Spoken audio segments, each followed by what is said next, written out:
كانوا ماسكين الواد تريقه وسف عشان ضيع كوره. النهارده يشاء ربك السميع العليم ان ابننا يسجل جون، ومش اي جون، ده جول تاهل منتخب بلاده لبطوله كاس العالم. يا مؤمن رزق ده ولا مش رزق يا جماعه؟ سبحانه.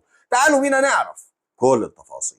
اهلا بيكم في حلقه جديده، والسلام عليكم ورحمه الله وبركاته. مساء سعيد، مساء شريف لجمهورنا العظيم والعائلات الفخيمه. اخبار كتيره جدا والكثير من الحصل يدول بوم حصل يدول النهارده، وسؤالين وتصويتين في بدايه الحلقه. ما هي نسبه ثقتك من 0 ل 100% ان النادي الاهلي قادر على انهاء التعاقد مع مدير فني اجنبي قبل نهايه فتره التوقف الدولي؟ والسؤال الثاني والاهم، ان كان حتى الان باولو بينتو هو الاسم الاقرب حتى هذه اللحظه لاداره النادي الاهلي للتوقيع مع النادي، شايفه مدرب يصلح ولا لا يصلح لتدريب النادي الاهلي؟ او على قدر الطموحات ولا على غير قدر الطموحات؟ قول لي رايك تحت في التعليقات، وانت تضغط على عداد اللايكات. وقبل اي حاجه عشان ما ننساش، اللهم يا رب فرجها على اخواننا وارحم شهدائهم وارحم موتانا جميعا وارحم ابي وعمي